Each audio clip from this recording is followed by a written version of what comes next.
estudiante un problema en formato video. O le mostramos un fenómeno físico que no podemos reproducir en nuestro laboratorio, le mostramos 2 minutos de video y le decimos, ¿qué pasa? Entonces ahí el video tiene sentido, porque le estamos generando. Como la clase que subiste aquello de los videos de calor también. Ahí está. Como los videos de meditación, que duran 3 minutitos. Pero ponés la primera parte del video y ahora acá. Es decir, bueno, tiene 2 cubitos de hielo. Uno lo pone arriba de un metal y otro arriba de un libro. ¿Cuál se derrite primero? Votamos. Está. Y lo pausás, como decimos, lo pausás y lo tenés ahí. Entonces el video te sirve. Porque ese experimento ya está hecho, digamos, y ya está pronto. Entonces, claro que son 2 minutitos de video. Lo pones y ahí sí sirve el video. Pero no es un video que se pare a alguien o un video que sea una animación y diga, en ese caso, la conducción del calor, ¿no? Bueno, los metales conducen mejor el calor porque las características de sus átomos son ¿Me explico? Entonces, los videos sí, cuando generan actividades de que nos hacen pensar. Los videos no en clase, cuando es simplemente transmitir información. Ese mismo video de transmitir información va para casa, va de tarea domiciliaria, de tarea anterior. Sí. Muchachos, para la clase que viene tienen este video y contesten 2 preguntitas. ¿Está? Ahí tiene sentido ese video. Bueno, quiero volver aquí. Una investigación, esta investigación está realmente, a mí me sorprendió cuando la escuché. BEMA, si se aplica a BEMA, BEMA quiere decir Brief Electromagnetic Assessment, se lo traduzco. Una evaluación corta sobre el electromagnetismo.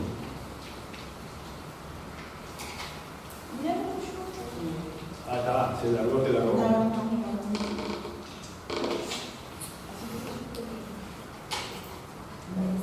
Para un grupo de 250 estudiantes, ¿sí?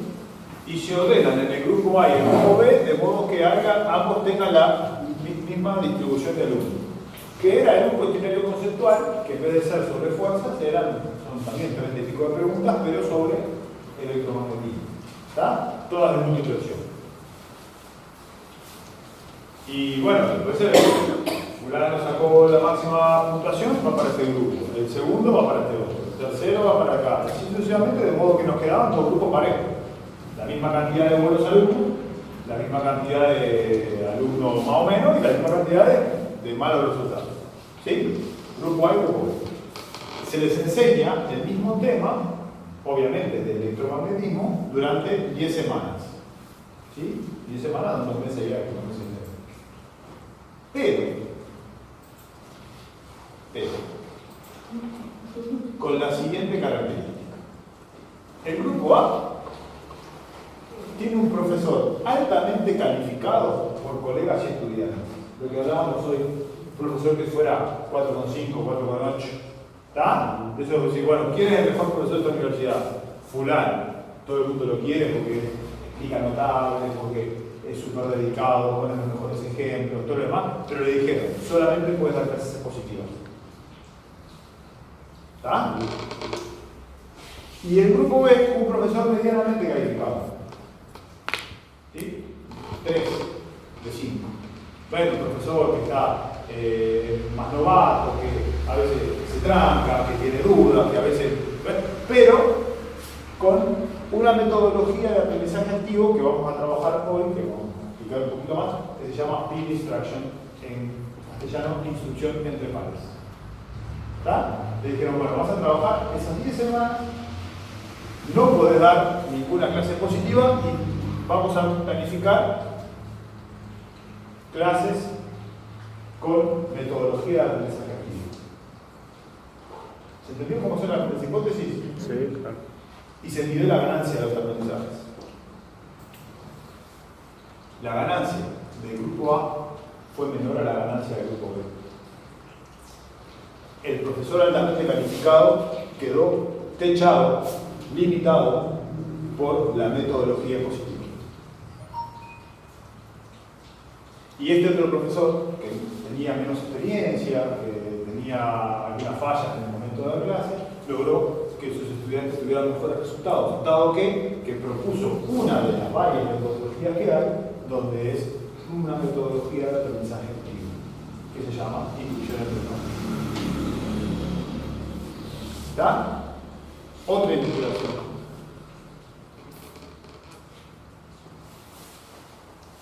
También, grupo A y grupo B. En este caso era el mismo profesor. ¿Está? No eran profesores distintos, era el mismo profesor.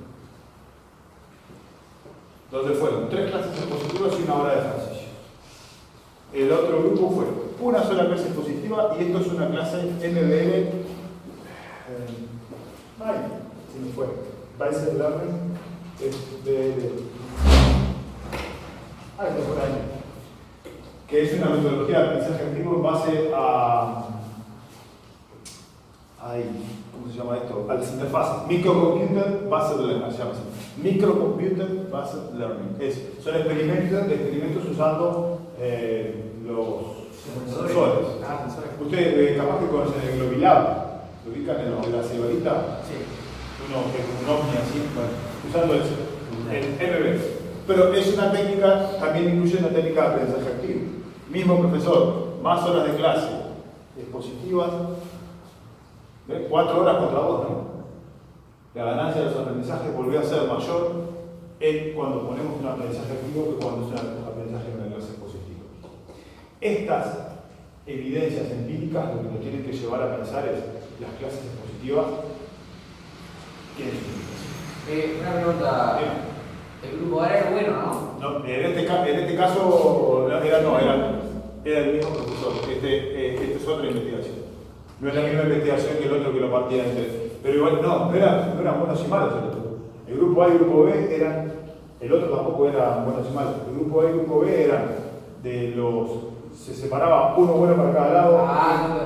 De los 250 se dividían en 125. De modo que el grupo A y el grupo B, digamos, eran equivalentes en cuanto al resultado que habían tenido de entrada. Yo entendí mal, por eso te preguntaba, porque si no siempre iba a ser mayor la ganancia del grupo B. No. Por el tema de que partía de arriba. No.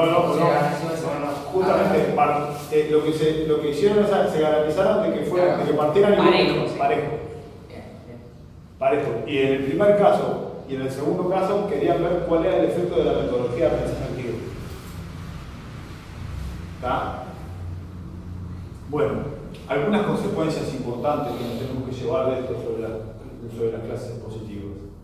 En una clase expositiva, a pesar de su esfuerzo, no del esfuerzo del profesor, no del esfuerzo de los alumnos, un número importante de alumnos pierden el hilo.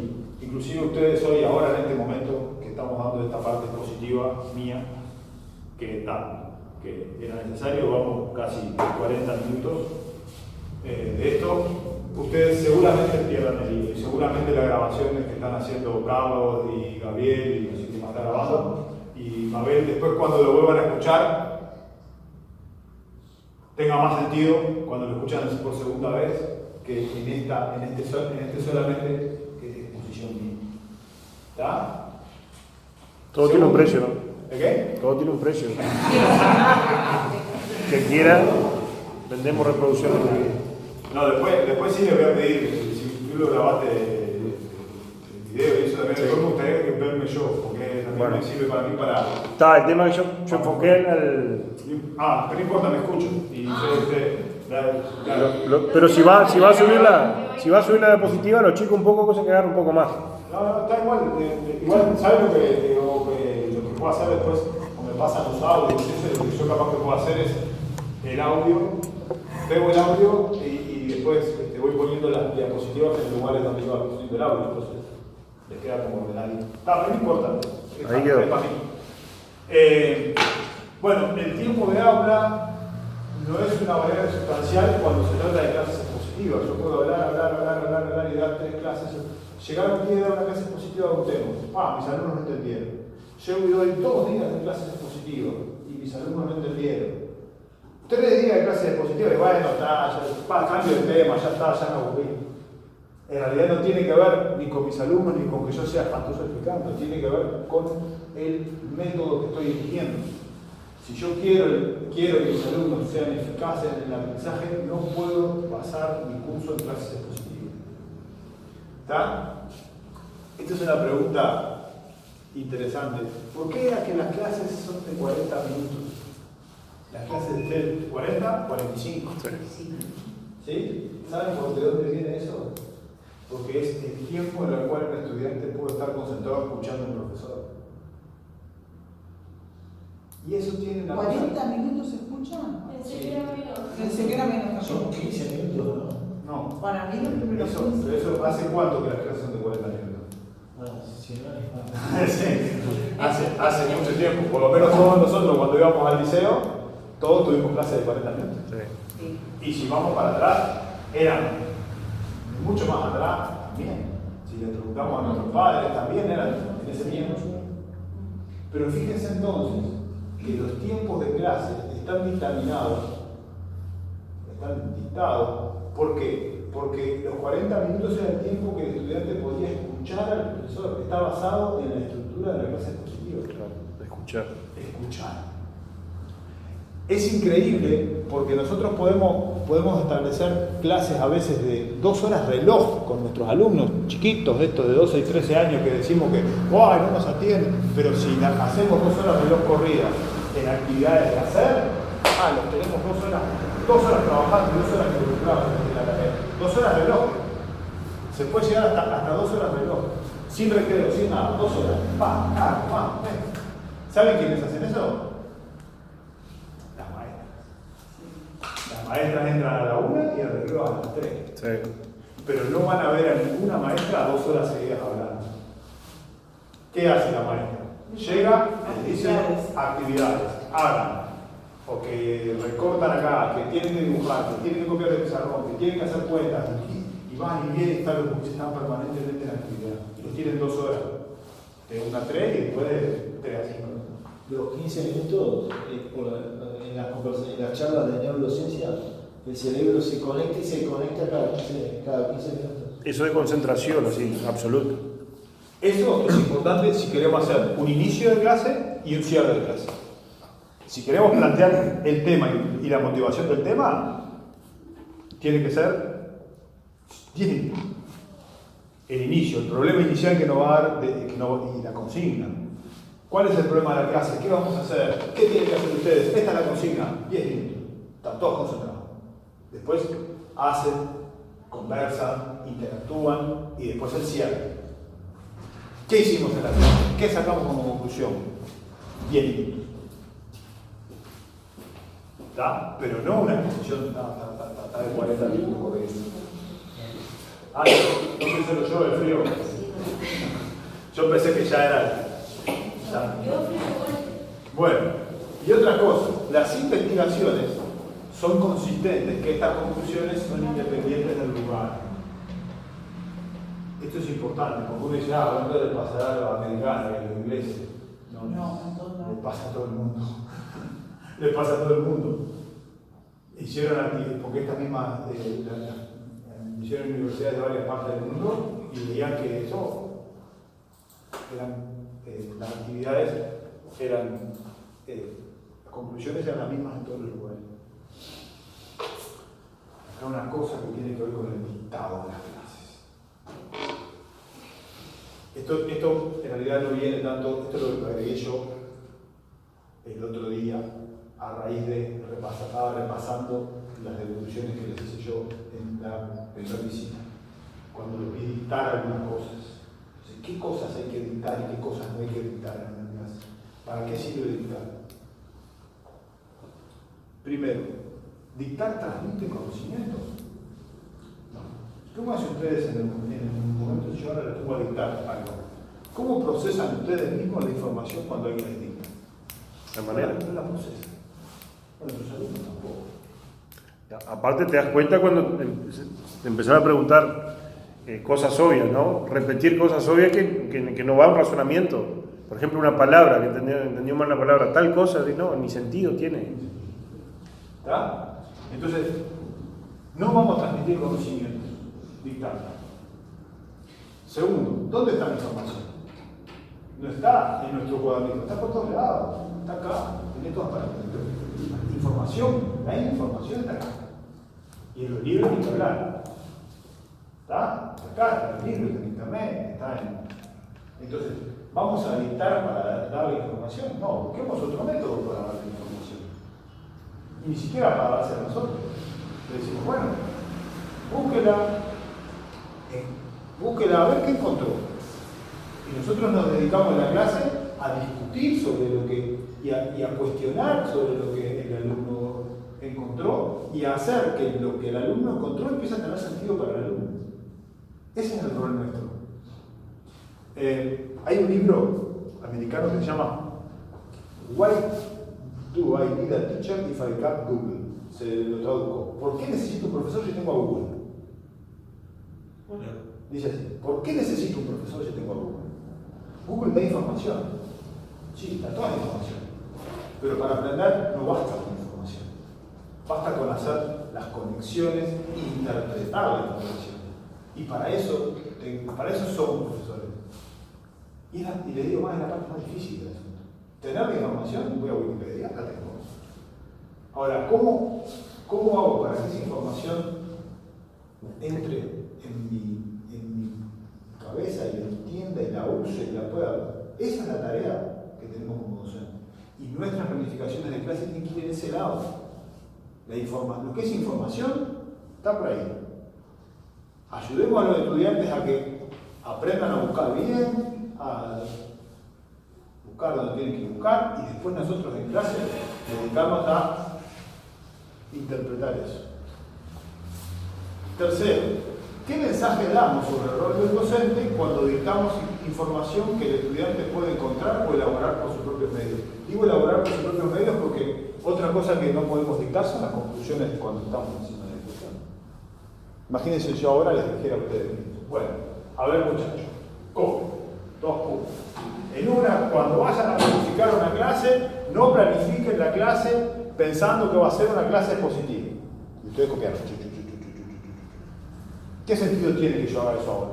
Ninguno. Porque se supone que esa conclusión ustedes son capaces de elaborarla solos. ¿Me estoy diciendo claro? ¿Sí? Y eso muchas veces nos pasa cuando estamos trabajando conceptos de física. Les pedimos opinión, los estudiantes van dando sus diferentes visiones sobre el fenómeno físico y la conclusión la damos nosotros. Si somos estudiantes, a la vez que viene, ni nos vamos a preocupar en decir nuestra opinión, porque el profe va a terminar dictando y lo que va a valer no es lo que yo dije, sino lo que va a decir el profe al final.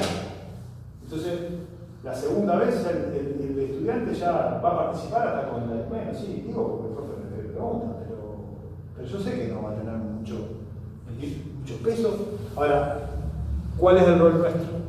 Escucharlo, ir tomando de las cosas que están bien, ir preguntándole y corrigiéndole las cosas que no. Entonces, aunque no nos quede la definición tan prolijita como la planificamos, el rol nuestro es ir tejiendo con las ideas de los estudiantes una definición, una conclusión que sea válida. Aunque nos lleve más tiempo, aunque no quede con las palabras perfectitas como nosotros queríamos, pero que tenga sentido. Y decimos, a ver, vamos a empezar la definición como está diciendo Rosana. Supóngase que está dando cambio de estado. Usted quiere la conclusión que en el cambio de estado la temperatura se mantiene constante. Usted quiere esa conclusión del experimento. Y usted, imagínese usted alumna del segundo de liceo y dice, profesor, y en el cambio de estado la temperatura yo veo que es siempre la misma. Bueno, vamos a empezar la definición así. No vamos a ponerle siempre la misma porque sabemos que... Pero yo no le digo, ¿qué le digo? Bueno, vamos a empezar en un cambio de estado la temperatura y entonces levanta la mano Gabriel y dice, bueno, si es siempre la misma le podemos decir que es constante. Bueno, vamos a armar una definición con lo que ellos dijeron. En un cambio de estado la temperatura es siempre constante. Yo no dicto la conclusión. ¿Me explico? La voy sacando de los aportes de mis alumnos. ¿Está? Entonces, el rol que, bueno, lo que sí quizás podemos llegar a alguna vez a dictar es una consigna de trabajo. Una consigna de trabajo, sí. Pues la consigna de trabajo es lo que tiene que hacer el estudiante. ¿Sí? Un poco hoy estuvimos conversando contigo con el tema de. Les voy a poner un poco el ejemplo que conversamos hoy con Alejandro de la clase que va a dar sobre óptica ahora. Una de las cosas va a ser pasar a los estudiantes a ver cómo un rayo de luz pasa por un vidrio y se desvía. ¿Sí? Y la otra es la de la monedita. ¿Sí?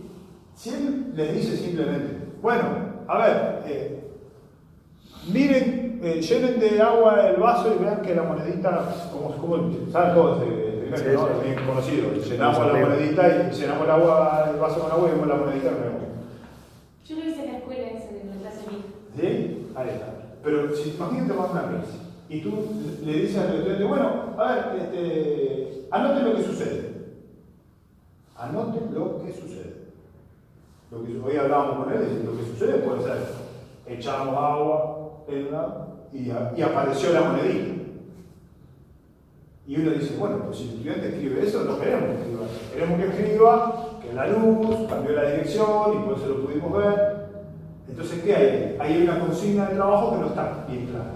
¿Cuál debería ser una consigna de trabajo? Bueno, una que redacte algo que tenga que ver con qué pasó con la luz, con la dirección de la luz en ese caso. ¿Se entiende? Entonces, la consigna de trabajo, si a mí me dan a elegir, y voy a poner siempre voy a decir, que el estudiante la tenga por escrito, ¿sí? Un papelito. Ahora que ustedes que están haciendo la práctica, pueden darse el lujo de decir, bueno, para cada clase les voy dando un papelito. Cuando tienen un grupo a cargo, lo que hacen es, eso mismo lo escriben una vez, lo dejan en la fotocopiadora enfrente al liceo y le dicen, bueno muchachos, para el mes que viene que vamos a trabajar el tema óptica, hay un repartido con 15 hojitas que usted tiene que traer todas las clases. ¿Y están? Y está, entonces están las consignas escritas. Y entonces le dicen, bueno, muchachos, hoy trabajamos con la página 2, ya ven la página 2, y en la página 2 está la consigna escrita, que pensaron detenidamente en su casa, que la redactaron con tiempo, porque eso es otra cosa. Cuando voy a decir la consigna, dice, bueno, le voy a pedir y la voy a decir oral, y la voy a decir en el momento, nunca me queda bien. Pero ni a ustedes, ni a mí, ni a nadie. ¿Está? O sea, las consignas, entonces, supóngase que ustedes, bueno, no llevaron el papelito, yo esto lo digo, bueno, cuando uno tiene 40 horas de clase, llevar papelito para todos los alumnos, deja el sueldo en fotocopia, ¿no? Sí. ¿Está? Entonces yo por eso digo, ustedes lo imprimen una vez, lo dejan en la fotocopiadora y le piden a los estudiantes una semana antes que lo vayan sacando la fotocopia y que lo vayan haciendo. Primero impreso. Si no está impreso, buscan, por ejemplo, grupo de WhatsApp. Y a veces, Si Porque tienen grupo, yo no compro fotocopias, no sacan. bueno, Entonces, grupo de WhatsApp, no tengo ningún problema. ¿Está? Todos tienen WhatsApp, menos quien no tenía clase de WhatsApp ayer, tu alumno. Que no tiene grupo de WhatsApp, bueno, está. Pero suponte que tenés Hojita aparte para mí. Hojita aparte para mí. Hojita aparte para mí.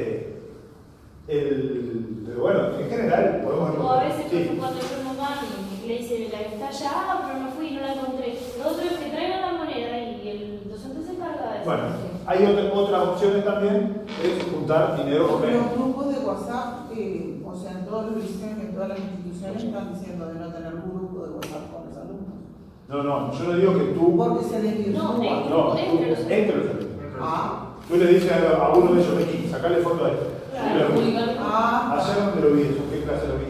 No, mira. En la tuya. No, vi en 2 clases. ¿Y la tuya? ¿Por qué? ¿Qué? ¿Sacaron una foto y subieron al grupo? Sí, suben al grupo porque yo estoy en un proceso, suben solo los materiales, ¿Ah? no la página. No, el grupo de salud. Tú le dices a uno, vos sacás la foto, subila y está ahí.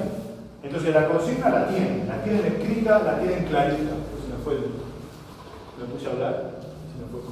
¿Ah? Profesor, ¿y el uso del blog, por ejemplo, para la clase es productivo? Y sí, porque estamos en lo mismo. Porque, ¿qué pasa en el blog aula? Lo tienen acá ellos. Claro. O sea, entras, te conectaste por las redes de baile, entran acá, Ahora tiene información tú extra. dice, bueno, abran en el blog que la actividad 5. ¿Está? Pero medios para nosotros hacerlo una vez y que le quede para todos los alumnos, sobra. Uno después lo va usando ¿cómo es? Lo va usando de la manera que le quede más cómodo y de la manera que también hay un grupo, por ejemplo, que tenga muchas ceibalitas, aprovechamos las ceibalitas. Si hay otro grupo que todo el mundo tiene WhatsApp, usamos WhatsApp. Si hay alumnos que hay grupos que son más de la fotocopia, usamos la fotocopia. Igual no cuesta dejar una fotocopia en la fotocopiadora y trabajar con alguna tecnología. No cuesta Con nada. las dos opciones. A veces la consigna puede tener, por ejemplo, actividades como no sé, la primera pregunta del parcial que había que llenar con fecha. Entonces ahí te conviene tenerlo impreso, porque si no tenés que copiar todo solamente para la flechita. O a veces, por ejemplo, tú quieres preguntar, haces un práctico y en vez de andar dictando los materiales, le sacas una foto tú al práctico y le sacas flechitas y dejas espacios libres para que el alumno complete. Entonces es una actividad que necesita el impreso, porque no lo puede hacer, digamos. Claro. ¿Está? Pero otras consignas perfectamente se pueden hacer. ¿Está? Pero bueno, supongamos que no pudimos hacerlo por X o Y motivo, dictar una consigna de trabajo, bueno, es dictar observaciones, para que todo el mundo le quede claro lo que tiene que hacer. ¿Está? Pero después, dictar, no. Vaya nomás mientras yo busco el siguiente PowerPoint. Sí, no sé qué pasa, no sé.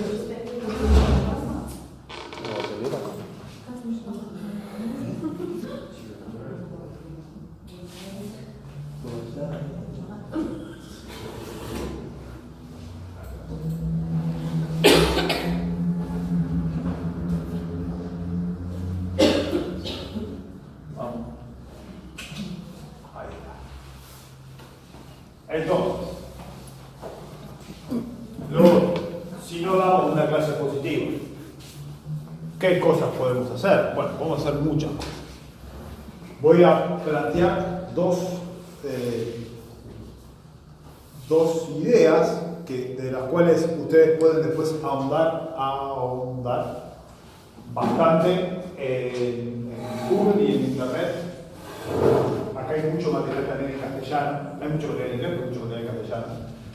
Y que yo quiero que vayan viendo posibilidades, distintas posibilidades.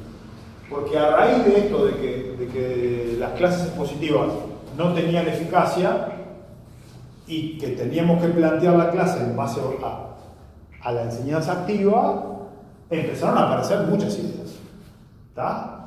¿Y qué pasaba con esas ideas? Las ideas esas las ponían a prueba de la siguiente manera. Ponían el pretest y el post-test y se veía cuál era la ganancia con esa metodología. Si la ganancia con la metodología era parecida a la clase positiva, bueno, está, no. Una metodología que sea lo mismo que una clase positiva, mucha gracia no tiene. Entonces empezaron a ver que había metodologías cuyas ganancias duplicaban a la clase positiva.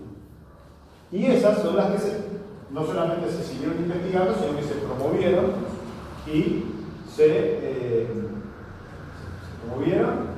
generaron materiales, se generaron libros, se generaron un montón de cosas. Hoy yo voy a trabajar con estas dos, después a medida, supongo que en el presencial que viene voy a desarrollar algunas más. No lo quiero atosigar con toda la posible metodología, pero voy a poner simplemente dos. Son estas cosas que ustedes pueden buscar mucho en internet, mucha idea de lo que es internet. Tienen los nombres, los pueden encontrar en inglés, la traducción es aulas invertidas. Vio que en Ceibal está el curso aula invertida. Yo lo hice. Estuvo bueno. Está buenazo. Es de ahí que ellos te comentaban todo aquello que habían aprendido todos esos cursos. Sí. Aulas invertidas y peer instruction se traduce como instrucción entre pares.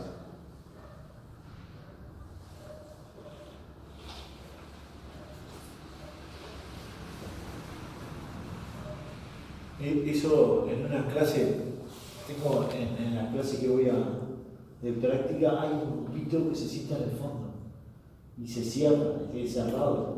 O sea, no participa, no molesta, pero no hace nada. Cuando estábamos explicando cómo hacer gráficas, el método de la proporcionalidad, vi a uno de esos del grupito que enseñé y dije, bueno, ahora explicarle vos a ellos. No sé si es lo mismo que refiere el tema ese. No es lo mismo, Pero es una buena pero no es lo mismo, sí, porque quiero separar dos cosas. Primero, si la estrategia funcionó fue buena. Funcionó. La inscripción entre pares no es lo mismo en el sentido que no es el docente que le dice a un estudiante y después ese le dice al resto. Claro. Pero sí tiene la segunda parte de ese proceso, que es que un estudiante aprende del otro. Eso sí tiene que ver, ya lo vamos a ver. No, funcionó. La verdad, a los 10 minutos ese grupito estaba todos trabajando en eso. Y el que le había explicado que estaba mirando. Todo el mundo.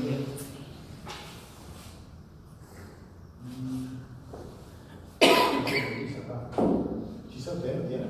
Tiza, no. Tengo marcadores. Yo también tengo marcado, pero que ir en la fondo. Bueno, voy a tener que ir. Le voy a poner esta secuencia: evocación, definición, aplicación, descripción, interpretación y problematización.